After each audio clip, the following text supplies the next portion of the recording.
तो बच्चों आज की इस वीडियो में हम बात करने वाले हैं second order linear differential equation को सॉल्व करने के लिए जो थर्ड मेथड हमने पढ़ा हुआ था उसके इंट्रोडक्शन की बात करेंगे। आज हम यहाँ पे मेथड का नाम बता दूंगा आपको, chain of independent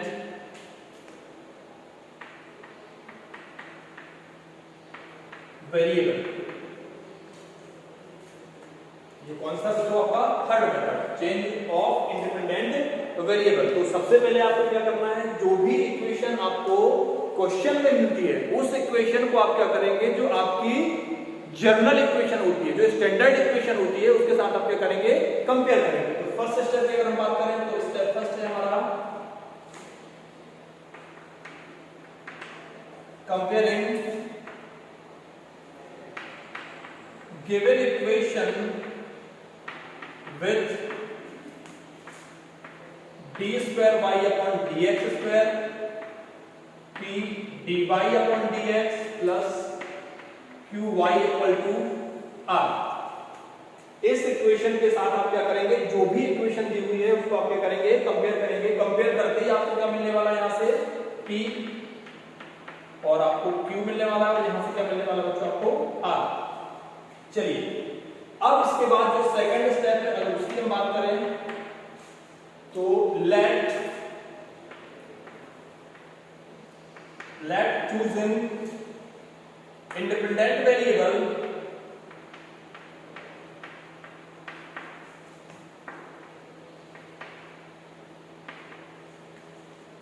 z such that dz upon dx whole square modulus of q। इस इक्वेशन के थ्रू बच्चों, इस इक्वेशन के थ्रू क्या करेंगे, q आप जानते हैं, यहां आपने q की वैल्यू पहले निकालनी होगी। इस इक्वेशन के थ्रू आप क्या निकालेंगे, dz upon dx निकालेंगे सॉल्व करने के बाद, और यहीं से हमें क्या मिलने वाला है, z मिलने वाला है, और यहीं से आपको क्या मिलने वाला है, g square z upon dx square. मैं लिख देता हूं, find dz upon dx d square z upon d square z upon dx square. यहां से आपको क्या क्या मिलने वाला, देखिए इस इक्वेशन से सेकंड पॉइंट से d square z upon dx square, dz upon dx और z, ये तीनों वैल्यू बच्चों आप कहां से निकालेंगे, इस इक्वेशन को सॉल्व करने के बाद आप निकालने वाले हैं, क्योंकि हमें इन तीनों की जरूरत आगे पड़ेगी।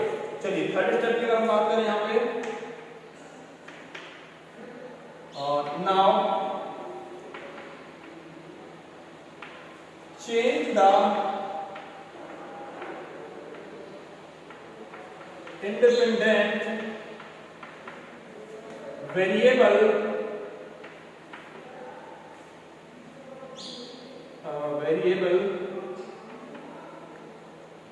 x to z।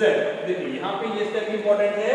अब आप क्या कर रहे हैं, जो इंडिपेंडेंट वेरिएबल है, मींस जो हमारी इक्वेशन है अभी तक जो दी हुई थी उसमें आपका इंडिपेंडेंट वेरिएबल क्या था, x था, मतलब जो भी लिखा था वो x के रिस्पेक्ट में डिफरेंशिएट होकर लिखा हुआ था।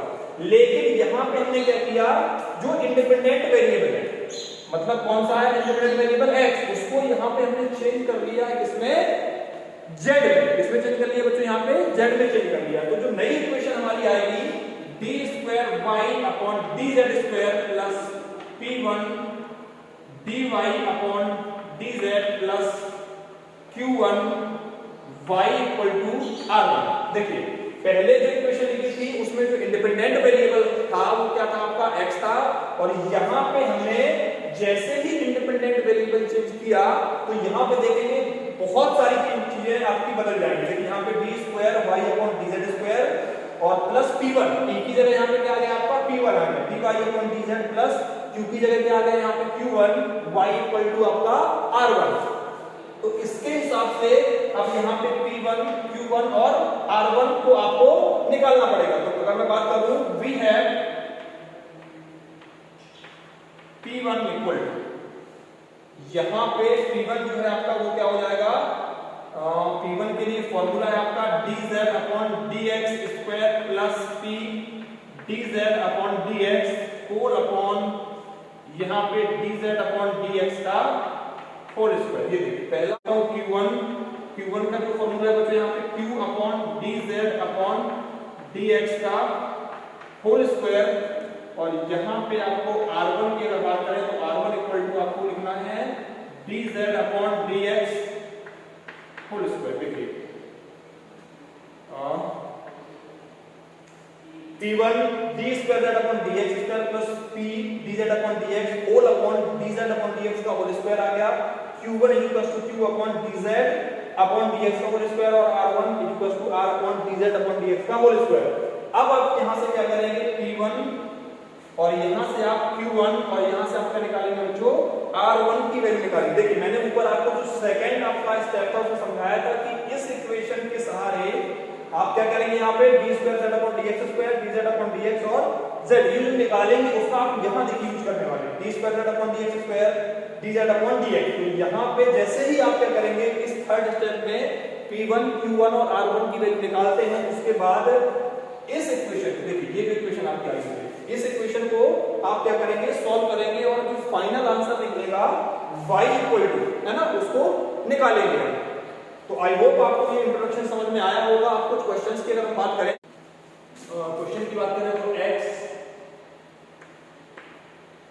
d square upon dx square dy upon dx minus 4x cube y equal to 8 x cube sine x square. तो चलिए सबसे पहले आपको बता दूं मैं इस इक्वेशन को कंपेयर करने से पहले आपको यहां से क्या करना पड़ेगा x को हटाना पड़ेगा। तो यहां पे डिवाइडिंग बाय x, तो यहां पे बच्चों आपका आने वाला है d square y upon dx square minus 1 upon x dy upon dx minus 4x square y equal to 8x square sine x square. Equation आप कर देंगे इक्वेशन फर्स्ट कंपेयरिंग विथ, इसको अगर आप कंपेयर करेंगे तो किसके साथ कंपेयर करेंगे स्टैंडर्ड इक्वेशन जो आपकी होती है d square y upon dx square plus p dy upon dx plus q y equal to r। और चलिए कंपेयर करने के बाद हम यहां देखते हैं we have p equal to हमने यहाँ पे पाया कितना है आपका 1 अपॉन x माइनस यहाँ पे, और q इक्वल टू आपने देखा माइनस 4x स्क्वायर, और r की अगर हम बात करें तो r है आपका 8x square sine x square. चलिए इस स्टेप के बाद बात करते हैं let choosing independent variable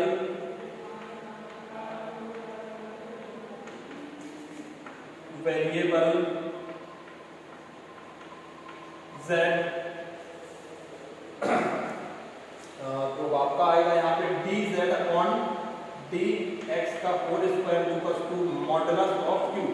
second step मैंने आपको इंट्रोडक्शन में समझाया हुआ था। देखिए यहाँ पे अगर हम बात करें तो dz upon dx whole square equal to q आपका कितना है, देखिए यहाँ पे q कितना है माइनस 4x स्क्वायर, तो मॉडुलस यहाँ पे क्या लिखना है आपको q, तो ये ओवरऑल आपका बनेगा 4x स्क्वायर। चलिए इसको और सॉल्व कर लेते हैं यहाँ पे, तो ये आपका आएगा dz upon dx equal to 2x, और यहाँ पे अगर आप इसका क्या करते हैं इंटीग्रेशन करते हैं, अगर आप क्या करते हैं इसका इंटीग्रेशन करते हैं तो z इक्वल टू निकल के आएगा बच्चों 2 और x का integration x square by 2 overall आपका आ जाएगा यहाँ पे x square. z equal to कितना आ गया बच्चों यहाँ पे x स्क्वायर। चलिए इस स्टेप को मैं अगेन अगर डिफरेंशिएट करूं तो d square z upon dx square equal to आपका आएगा यहाँ पे 2 into 1 इक्वल टू 2। आपको पता है d square z upon dx square की यहाँ पे जरूरत पड़ने वाली है, z की जरूरत पड़ने वाली है और dz अपॉन dx की भी जरूरत पड़ने वाली है, तो तीनों आप यहाँ पे निकाल चुके हैं। अगले स्टेप की अगर हम बात करें तो now change the independent variable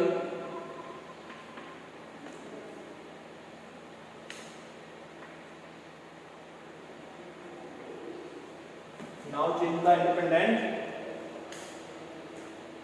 variable to d square y upon dz square plus p1 dy upon dz plus q1 y equal to r1। देखिए आपको जैसे ही आप क्या करते हैं इंडिपेंडेंट वेरिएबल को चेंज करते हैं, चेंज कहां से कहां कर रहे हैं आप, x टू z, x2 क्या कर रहे हैं z कर रहे हैं। तो जो आपको ट्रांसफॉर्म होने के बाद जो इक्वेशन मिलेगी, जो नई इक्वेशन आपको मिलेगी d square y upon dz square plus p1 dy upon dz plus q1 y equal to कितना मिलेगा यहाँ पे आपको r1। अब देखिए वेयर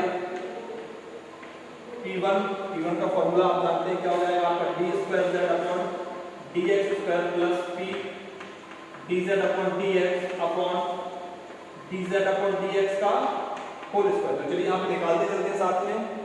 इसके हिसाब से अगर आप p1 को सॉल्व करें तो देखिए d square z upon dx square कितना आ गया आपका फाइनली 2, और अगर p की बात करें तो p आपका कितना आया है -1 अपॉन x और dz अपॉन dx। तो dz अपॉन dx बच्चों यहाँ पे कितना आया है 2x। तो ये लिखना पड़ेगा कि यहाँ पे क्या है अपॉन में dz अपॉन dx का होल स्क्वायर, तो आपका कितना आएगा 4x स्क्वायर। ओवरऑल अभी भी क्या आएगा 0 आएगा, क्यों 2 - 2 क्या हो जाएगा 0। तो q1 की अगर बात करें तो q upon dz upon dx का होल स्क्वायर। तो q आपको बच्चों यहाँ पे कितना है, q की वैल्यू आप देखेंगे -4x स्क्वायर और dz अपॉन dx का होल स्क्वायर कितना है आपका 4x स्क्वायर। ओवरऑल आपको कितना आएगा -1। और r1 की अगर हम बात करें तो r1 का भी आपको फॉर्मूला पता है, इंट्रोडक्शन में मैंने बताया है कि आपका r upon dz upon dx का होल स्क्वायर। देखिए तो यहाँ पे r की वैल्यू कितनी है 8x square sin x square, 8x square sin x square upon 4x square. तो यहाँ से देखेंगे आप तो x स्क्वायर से x स्क्वायर कैंसिल 4 और 8 पे यहाँ पे 2 आएगा 2 sin x स्क्वायर। अब यहाँ पे आपने जो z की वैल्यू निकाली है, देखिए z आपको कितना आया हुआ है x स्क्वायर। तो आपको पता है कि आप जब ट्रांसफॉर्म कर रहे हैं तो जहां जहां आपको x मिलेगा वहां आप क्या करेंगे z को लाने वाले। तो देखिए यहाँ पे आपने जब r1 निकाला तो यहाँ पे क्या है आपका x स्क्वायर, तो इसको भी आप चेंज करेंगे तो 2 sin z। अब आपका जो r1 है यहाँ पे z के फॉर्म में कितना आएगा 2 sin z आएगा यहाँ से। चलिए इस तरीके से आपने t1 q1 और r1 निकाला हुआ है, और इसको निकालने के बाद ये सभी आप कहाँ रखेंगे, यहाँ पे दे दीजिए इक्वेशन सेकंड में रखें।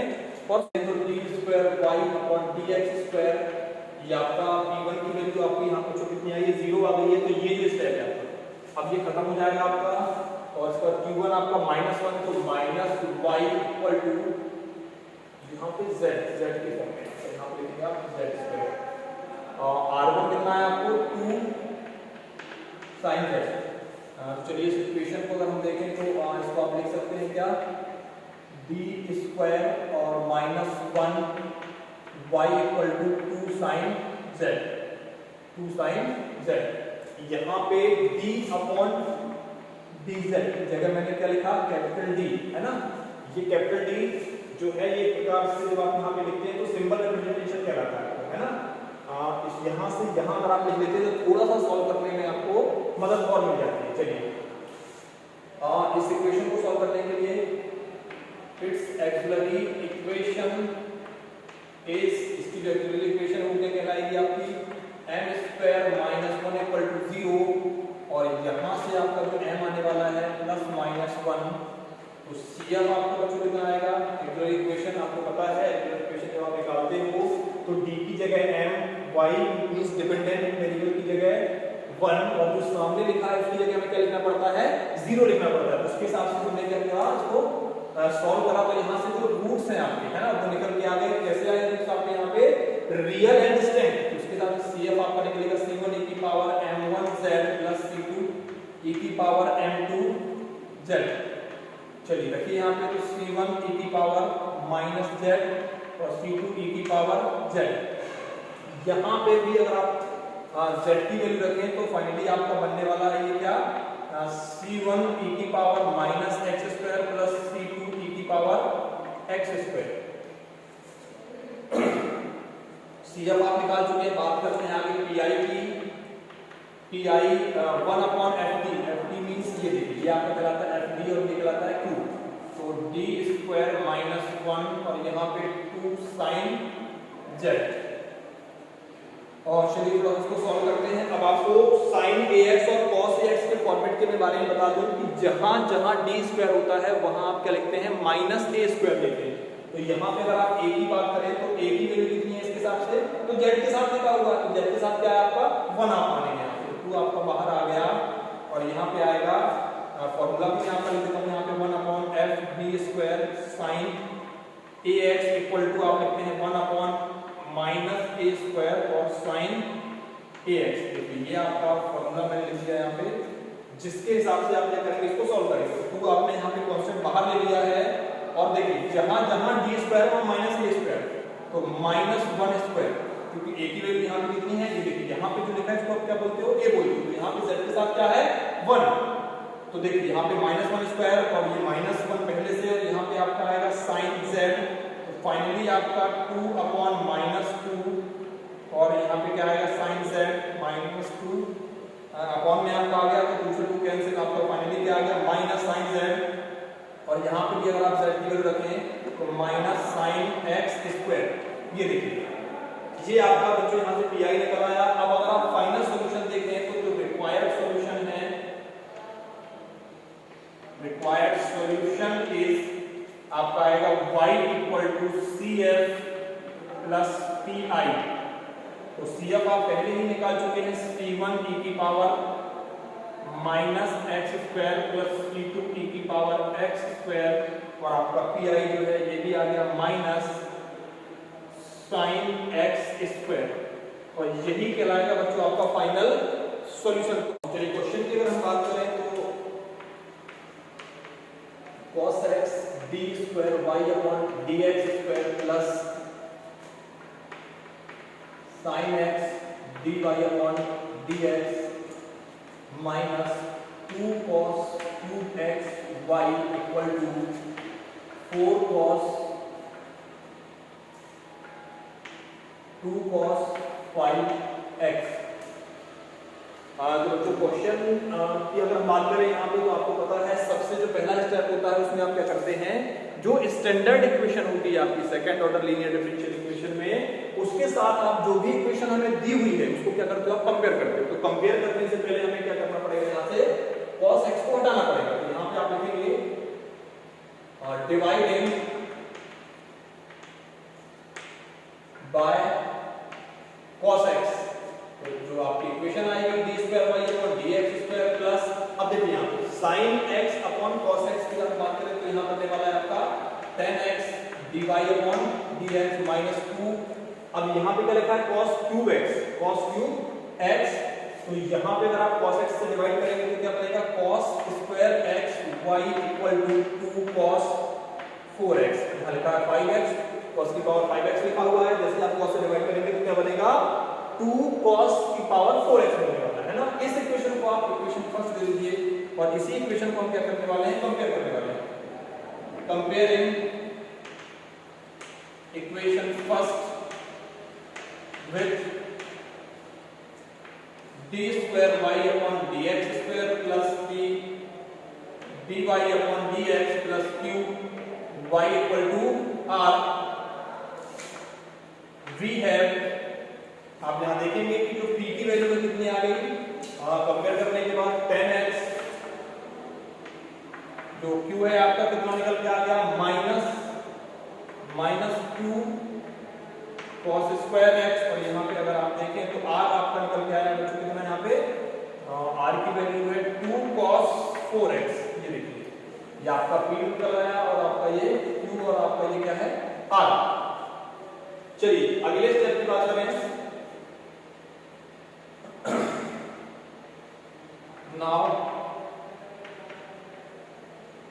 choosing independent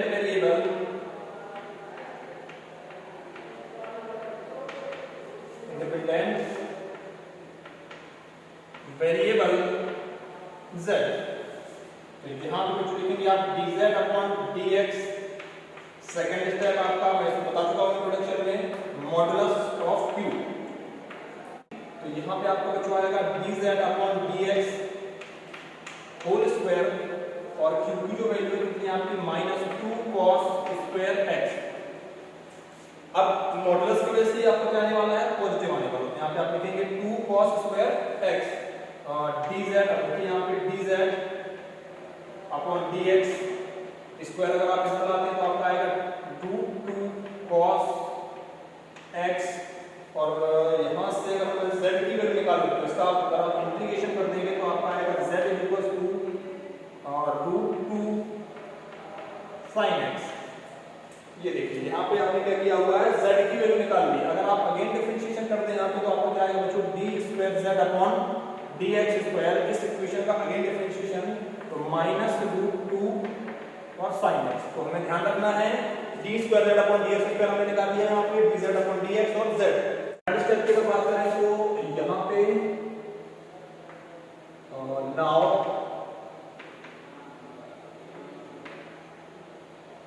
change the independent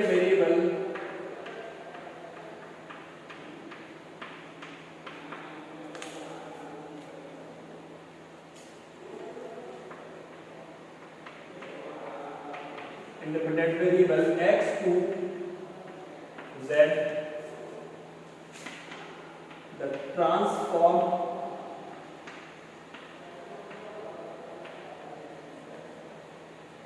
equation, the transformed equation d square y upon dz square plus p1 dy upon dz q1 y equal to r1। यहां पे अगर आप क्या करें, इंडिपेंडेंट वेरिएबल को x to z शिफ्ट कर लें तो जो इक्वेशन है हमारी, है ना, नए वेरिएबल के साथ कुछ इस टाइप से हमें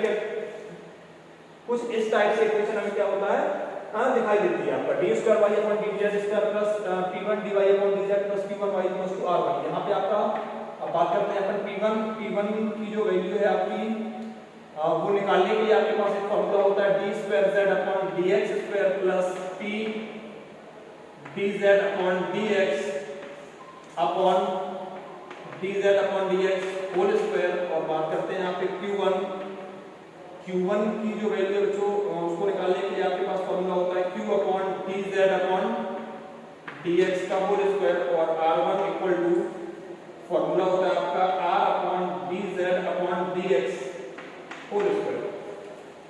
तो चलिए सबसे पहले p1 की अगर बात करें यहाँ पे तो p1 निकालने के लिए जो फॉर्मूला आपने लिखा हुआ है उसके हिसाब से आपको क्या चाहिए, उसके हिसाब से आपको चाहिए d square z upon dx square.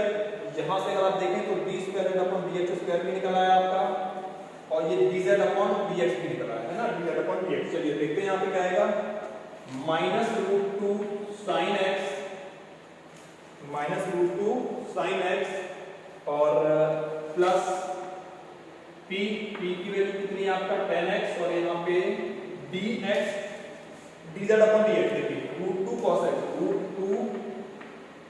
cos x और होल अपॉन आपका यहाँ पे देखेंगे dz अपॉन dx का होल स्क्वायर, तो dz अपॉन dx का होल स्क्वायर आएगा 2 cos स्क्वायर x। और यहाँ पे अगर tan x को आप क्या करें sin x upon cos x लिखें और एलसीएम ले लें तो ये जो इक्वेशन है आपकी ऊपर लिखी हुई है ये कुछ बनेगी। एलसीएम लेने के बाद आपका √2 sin x cos x और plus √2 sin x cos x upon 2 cos cube x, और फाइनली आपका ऊपर 0 हो जाएगा, 0 अपॉन कुछ भी आप देखें यहाँ पे क्या आने वाला आपका 0 आने वाला। तो इस टाइप से अगर आप p1 देखें तो यहाँ पे p1 की वैल्यू कितनी निकल आई है, 0 आ गई। अब बात करते हैं q1 की, q upon dz upon dx। तो q की वैल्यू जो आपके पास कितनी है, q की वैल्यू अगर आप निकाले यहाँ पे तो आपने देखा था q की वैल्यू आपकी आई है, तो -2 cos square x upon 2 cos square x। तो फाइनली कैंसिल होने के बाद यहाँ आएगा आपका -1, और r1 की बात करें, r1 की अगर बात करें तो r upon dz upon dx का होल स्क्वायर, तो r आपका बच्चों कितना आएगा यहाँ पे 2 cos की पावर 4x अपॉन 2 cos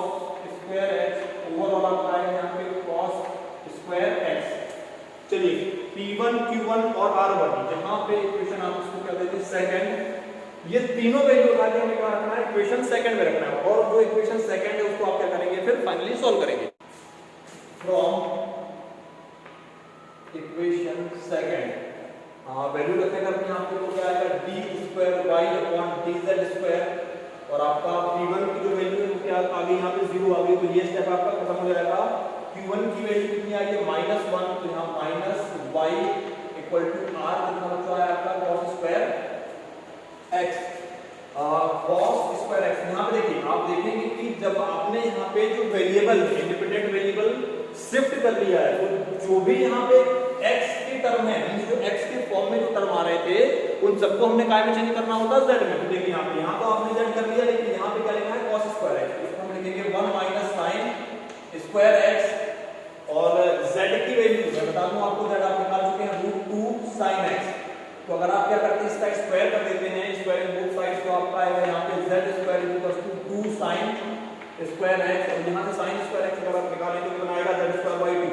तो फाइनली आप लिखेंगे 1 माइनस z स्क्वायर बाई 2। ये देखिए z के फॉर्म में आप क्या करेंगे, इसको कन्वर्ट कर लेंगे। चलिए और इस इक्वेशन को हम क्या करेंगे कैपिटल D के फॉर्म में कर लेते हैं, तो d square y minus y equal to यहाँ पे 1 minus z square by 2।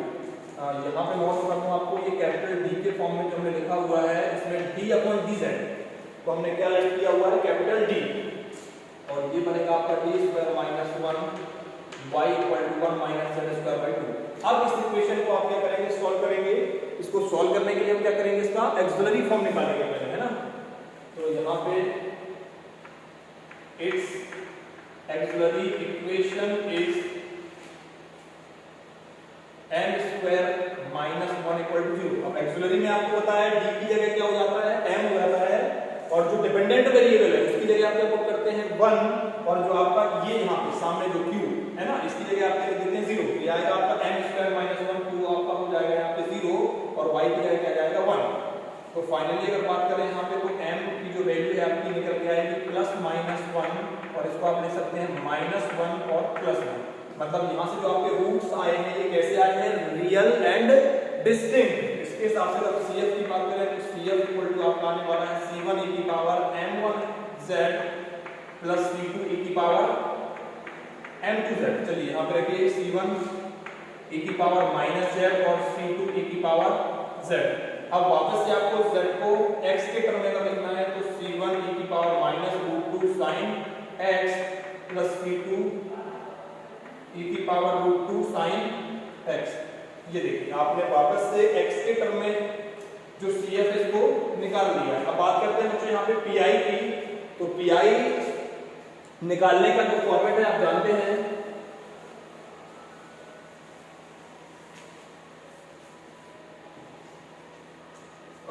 PI की अगर बात करें तो PI के लिए सबसे पहले आपको क्या लिखना है 1 अपॉन FD इनटू Q। तो FD की अगर बात करें तो यहाँ पे ये क्या लगा आपके बच्चों के यहाँ पे FD, तो यहाँ पे आएगा D स्क्वायर माइनस 1, और ये यहाँ पे 1 minus z square upon 2।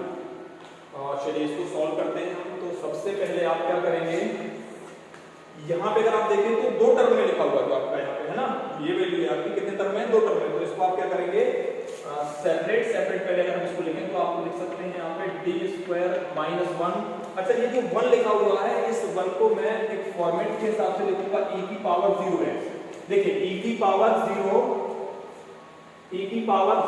Into z, यहाँ पे e की पावर 0 इंटू z को अगर आप सॉल्व करें ओवरऑल तो ये बनेगा e की पावर 0, और e की पावर 0 की वैल्यू कितनी आती है 1, क्योंकि डायरेक्ट हमारे पास 1 के लिए कोई PI का फॉर्मेट नहीं होता, तो 1 को हमने क्या किया हुआ है इस फॉर्मेट में कन्वर्ट कर लिया। चलिए आगे देखते हैं minus 1 upon d square minus 1 और z स्क्वायर बाई 2। यहाँ से अब आपको पता है कि d की जगह आपका क्या आने वाला है बच्चों, यहाँ पे 0 आने वाला है, क्योंकि यहाँ पे a की वैल्यू कितनी है 0, तो यहाँ पे आएगा 1 अपॉन 0 माइनस 1, यहाँ पे e की पावर ये आपका वापस से वही आ जाएगा उसी फॉर्म में 1 के फॉर्म में, तो 1 ही आएगा 1 अपॉन 2, और इसको मैं लिख सकता हूँ 1 माइनस d स्क्वायर, और यहाँ पे z स्क्वायर। देखिए यहाँ से मैंने माइनस पहले कॉमन किया, माइनस माइनस क्या हो गया प्लस हो गया, और 2 को मैं आगे ले आया। और चलिए आगे बात करते हैं। तो आपका ये -1 प्लस 1 अपॉन 2, और इसको आप ऊपर लाएंगे तो 1 माइनस डी स्क्वायर की पावर माइनस 1 जेड स्क्वायर।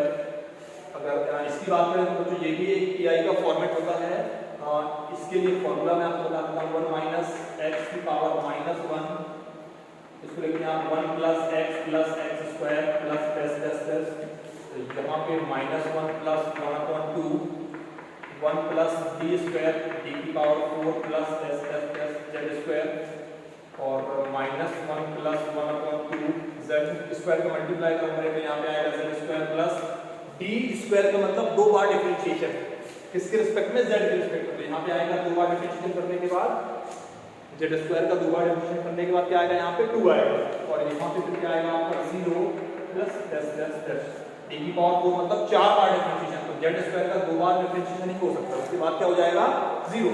तो फाइनली अगर बात करें यहाँ पे तो आपका आ गया माइनस 1 प्लस, अब इस 1/2 को आप क्या करेंगे, यहाँ पे 1/2 को क्या करेंगे मल्टीप्लाई, तो जेड स्क्वायर बाय 2 और प्लस यहाँ पे क्या आएगा आपका 1/2 इंटू 2 क्या आएगा 2, तो ये माइनस 1 से प्लस 1 कैंसिल और फाइनली यहाँ पे आपका आ गया z की वैल्यू फिर से रखिए तो √2 क्या है साइन z, रूट z की वैल्यू कितनी है √2 इंटू साइन x, तो यहाँ पे क्या आएगा 2 साइन स्क्वायर x और अपॉन 2, तो 2 से 2 कैंसिल, फाइनली आपका आ गया साइन स्क्वायर x।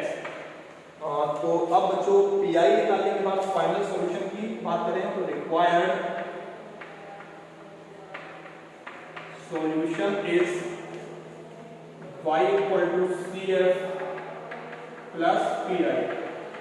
तो CF आपका आया होगा C1 e की power minus √2 sin x plus C2 e की पावर माइनस, यहाँ पे -2 रूट sin x, यहाँ पे आएगा √2 sin x और ब्रैकेट यहाँ पे बंद करिए और लिखिए यहाँ पे प्लस sin स्क्वायर x और यही आपका फाइनली आंसर